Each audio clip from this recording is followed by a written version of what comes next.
सगळ्यांना शुभ दुपार. झाली का सगळ्यांची जेवणं? आज श्रावणी सोमवाराच्या सगळ्यांना खूप साऱ्या शुभेच्छा. तर केवढं ऊन झालं बघा. तुमच्याकडे आहे का ऊन? तर आमच्याकडे इतकं ऊन झालं की विचारायची सोय नाही. उन्हाळ्यासारखं ऊन आहे. दोन म्हणजे इंदुमावशी आल्यात आणि एक ताई आल्यात आणि आत्या त्या तिकडे खुरपायला गेल्यात टॅमॅटो. वातावरण कसं झालंय बघा. आणि माझं काय चालू आहे, आधी काय केलं आम्ही सकाळी टॅमॅटो काढून घेतली, 4 कॅरेट काढलेत. अशी हे कॅरेट जे आहे हे मोठ्या ह्याचं आहे आणि हे छोट्या ह्याचं आहे. तर अशी 4 कॅरेट आहेत. मला जायचं आहे आज सोमवार मालवणीच्या बाजाराला. इकडे पिशवी वगैरे आवरून तयारी करून ठेवली आहे मी.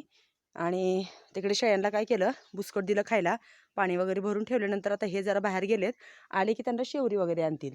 तर आज जेवणात काय बघा, ते ताई वगैरे त्यांचे डबे घेऊन गेलेत. आज तर काय उपवास आहे, आम्ही काय उपवासाला खात पण नाही, म्हणजे फळं वगैरे खायची. तर काय काय केलंय बघा, इकडे मी बनवलेली आहे छान अशी साबुदाणा खिचडी. आत्ताच बनवली. गणेशला चपात्या करून दिल्या. आता येईल टेम्पो, तर ह्यांना बनवून ठेवली साबुदाणा खिचडी. इकडे मस्त अशी गरमागरम चुलीवरची आरावरची साबुदाणा खिचडी, बटाटा शेंगदाणा मिरची घालून केली आहे.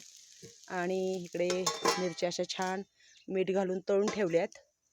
आणि इकडे बनवली आहे मी घट्ट अशी मूगडाळ. मूगडाळ शिजत घातली टॅमॅटो घालून आणि लाल तिखटची अशी मूगडाळ बनवली. गणेश आज एकटाच आहे जेवायला. आल्याला शाळेतून जेवण करून घेतलं. चपात्या आज भाकरी बनवलेली आहे, काळ्याला पण चपाती आहे आणि इकडे छान अशा मस्त चपात्या. तर आता मला जायचं आहे, आता मी आवरून घेते, स्वयंपाक झालेला आहे. तर चुलीवरची ही छान अशी साबुदाणा खिचडी कशी वाटली ते मला नक्की कमेंटमध्ये सांगा. आज काय त्या ताईंचं हे जेवण नाही दाखवायला, खूप छान अशा त्यांच्या पण भाज्या असतात. तर या मग सगळ्यांनी छान असं रानातलं जेवण करायला.